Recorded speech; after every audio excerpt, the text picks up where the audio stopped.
kingdom, so-called empire, Hasn't any subjects.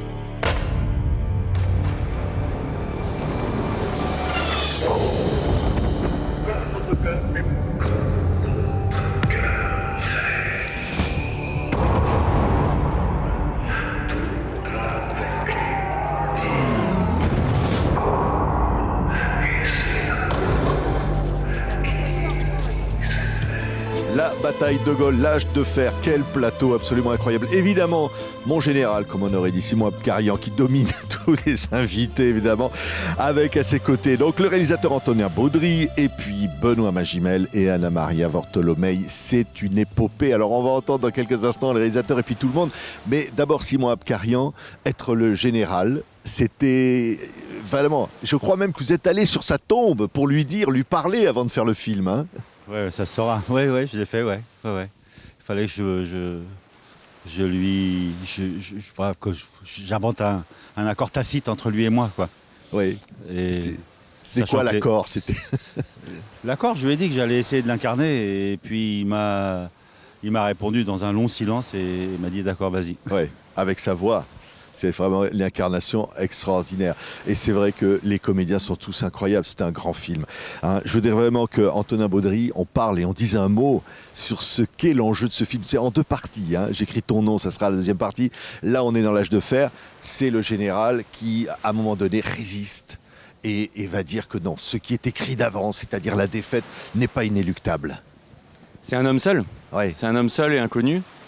Et ceux qui viennent à lui, et ils ne sont pas nombreux au début, ou ceux qui résistent de leur côté, sont aussi des hommes seuls et inconnus, ou des femmes seules et inconnues, des écorchés vifs, des gens qui mettront toujours leur idéal, leur rêve, devant la réalité, qui était une réalité très sombre, qui était la capitulation, l'occupation nazie.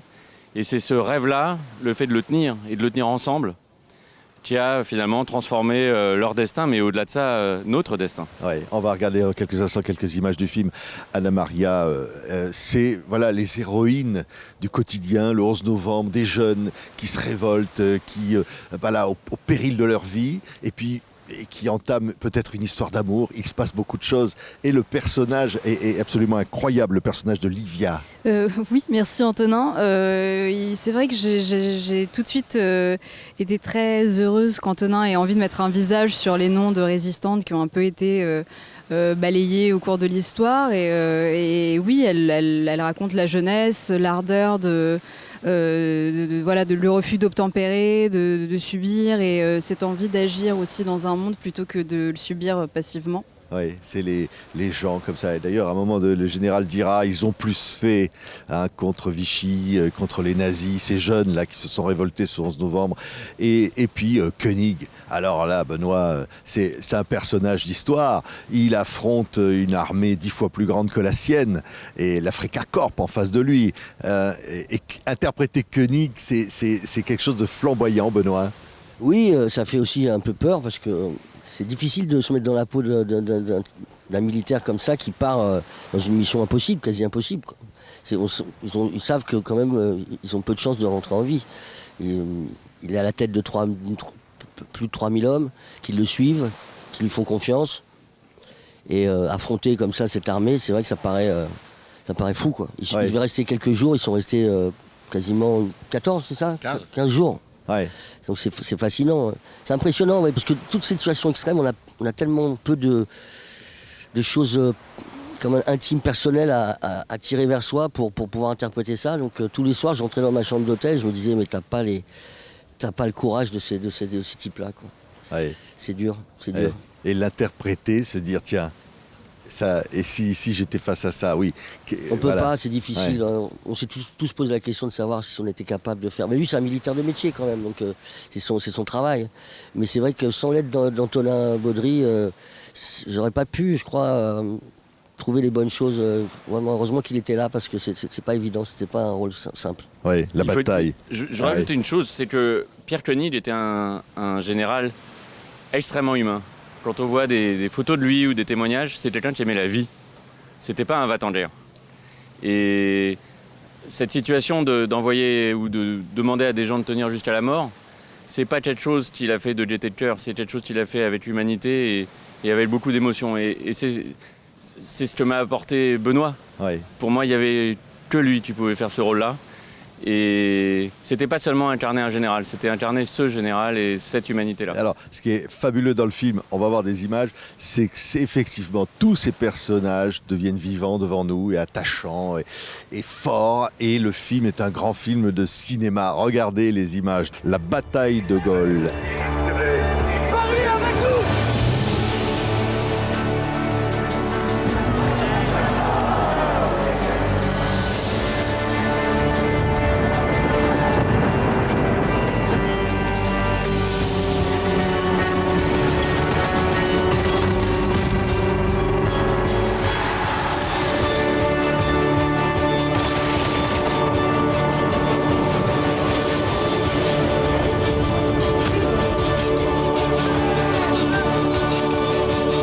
C'est vrai que le général, voilà, c'est incroyable, Simon Abkarian.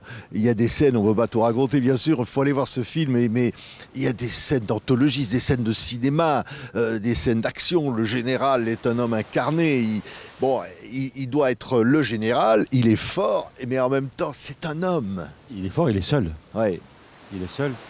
Et sa conviction à l'intérieur de cette solitude-là, elle est inébranlable. Parce qu'il s'agit de quelque chose qui le dépasse, la France. Il ne s'agit que de ça. Et si aujourd'hui on est là à faire ce film, parce que ces gens-là se sont levés et ont combattu au péril jusqu'à au sacrifice ultime pour qu'on puisse être là à parler de ça. Et Oui. c'est ça, il ne faut pas l'oublier non plus. Oui. On y pense quand on est le général. Quand on est vous qui avez vécu au Liban, Simon Abkarian qui est arménien, on a quelque chose à interpréter, le général de Gaulle. Je pense que, après je vais parler pour moi, mais je pense que les acteurs, les actrices, on nourrit secrètement et pudiquement les rôles qu'on incarne. On les nourrit de ce qu'on est, de qui on est, d'où on vient, de quelle culture on vient. On n'est pas une chose, on est plusieurs choses. Que ce soit un Français qui incarne ça, un Français qui est né en France, dont l'arbre généalogique remonterait au XVIe siècle, ferait de même. Il nourrirait le personnage de ses histoires, de ses aventures, de ses morts, de ses combats, de sa famille, de son éducation, de son érudition, s'il y en a une. Ouais. Et Anna Maria, oui, elle va tomber amoureuse de Fernand dans le film. Il y a une belle histoire d'amour. Il ne faut pas raconter ce qui va se passer, mais on se dit, quand on l'interprète, Anna Maria, ouais, j'aurais pu être cette jeune fille dans ces années-là. J'aurais peut-être pu aussi avoir envie quand on est jeune, avoir envie de vivre, d'être libre. Oui, et je pense que même aujourd'hui, j'ai le sentiment autour de moi que les jeunes qui m'entourent, enfin ma génération, on a envie de quand même se dresser contre une société qui étouffe. D'une autre manière, certes, et en même temps pas tant que ça, puisqu'on est aussi dans un monde en guerre. C'est sûr que le contexte politique et militaire à l'époque était peut-être un peu plus différent, mais aujourd'hui on peut se sentir étouffé par mille choses et on a envie aussi de se réapproprier soi et de retrouver une liberté qui peut-être nous semble un peu arrachée à nous, à certains endroits. Oui, c'est vrai, Benoît. Ce film, il parle à aujourd'hui. Et finalement, ces hommes, ces courages, c'est les gens qui mettent leur vie en péril pour un idéal, pour la liberté. On le voit pas très loin de chez nous en ce moment, depuis quelques années. On voit un peuple aussi, quand je pense à l'Ukraine, avec tous ces hommes et ces femmes qui se dressent comme ça contre l'envahisseur. En fait, c'est impressionnant, ouais. C'est très impressionnant. Mais oui, je pense que pour savoir un petit peu notre avenir, il faut regarder dans le passé. C'est bien de se rappeler les choses. C'est important de faire cet effort de mémoire. Et pourquoi en ce moment il y a autant de projets sur cette période de notre histoire, c'est que forcément on arrive peut-être à un tournant, à quelque chose où on se pose beaucoup de questions, on s'interroge. Mais c'est vrai que moi j'aime l'idée de ce film parce que il prend cette partie de notre histoire comme on ne l'a jamais vue pour le moment, quoi. Le prisme, c'est de montrer les contradictions aussi d'un général de Gaulle qu'on connaît assez peu finalement.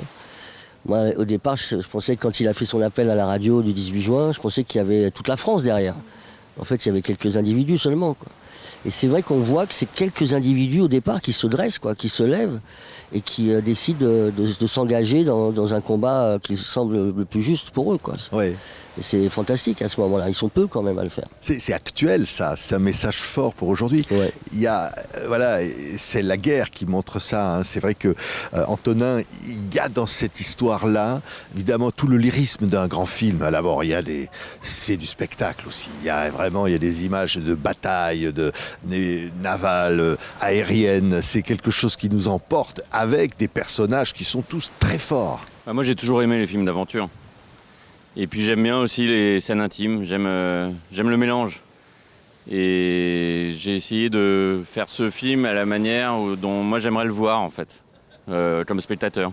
Moi, et peut-être moi, enfant, ou jeune en tout cas, qui est l'âge où je suis tombé amoureux du cinéma quand j'étais adolescent, un peu avant. Et c'est ce regard-là que j'essayais de porter. Oui, et il y a de l'humour aussi. Il y a de l'humour aussi. C'est vrai que la vie est drôle. Les moustiques ne piquent pas le général. Ça, par exemple. Bon. Non, mais la vie est drôle de manière Ouais. générale. Elle est toujours soit tragique, soit drôle, et en général même les deux. Donc il y a forcément des choses drôles quand la situation est tendue. Et moi, ces bizarreries-là, ce sel du quotidien, du réel, c'est quelque chose que j'aime bien essayer de faire passer au cinéma. Oui, et évidemment, le général, il affronte Churchill. Il y a quelque chose qui le pousse, Simon. Il est capable de s'énerver. Il garde sa maîtrise, hein, mais il peut pleurer aussi, le général. Il y a quelque chose de très humain chez lui. C'est-à-dire que il y a une scène où il est assis sur un petit tabouret avec son képi sur les genoux. Bon, il faut se rappeler aussi l'histoire entre l'Angleterre et la France sur des siècles. Ça n'a pas toujours été la grande amitié, on est d'accord. Et il se retrouve à frapper à la porte de l'Anglais pour lui venir en aide à sauver son pays. Donc mais il subit certaines humiliations parce qu'il a quelque chose qu'il doit accomplir, c'est sauver sa France, quoi, sauver son pays. Et du coup, il avale des couleurs et sans perdre sa dignité. Justement, c'est ça qui était beau dans l'écriture et agréable à jouer. C'est comment, tout en restant droit et en essayant de garder sa dignité, parce qu'un homme sans dignité est un homme caduc. Et il continue d'aller chercher des forces auxquelles une situation à laquelle il n'aurait pas voulu vivre, Oui. quoi.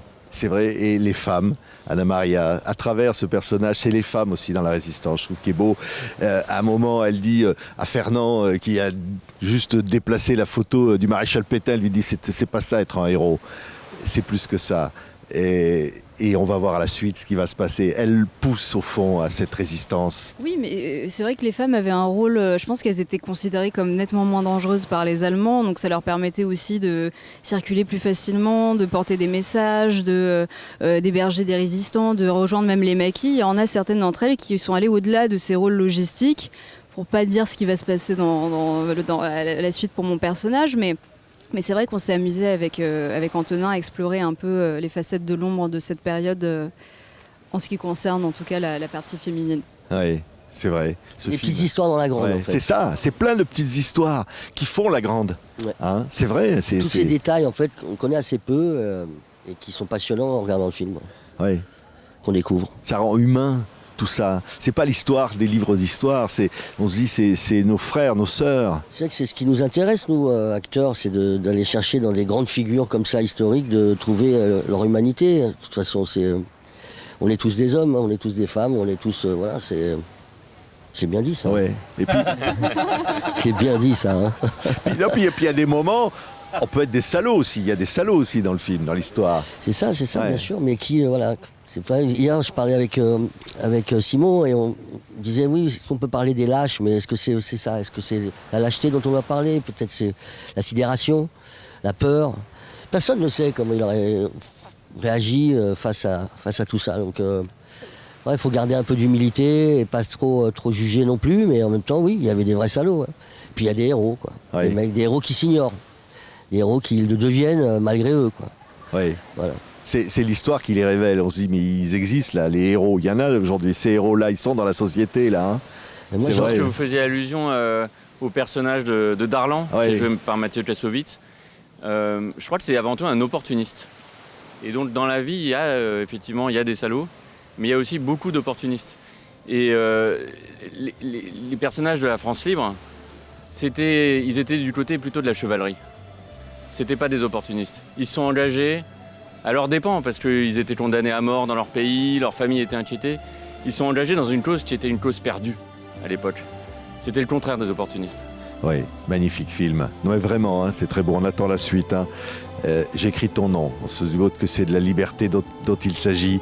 Merci à tous les quatre. Merci Simon Merci Abkarian, beaucoup. formidable. Général de Gaulle, Benoît Magimel, formidable. Koenig, Anna-Maria Vortolomei, formidable. Livia et Antonin Baudry qui réalise donc ce film. En attendant la suite, c'est l'âge de fer. Merci beaucoup. Merci à tous les quatre. Merci. Merci.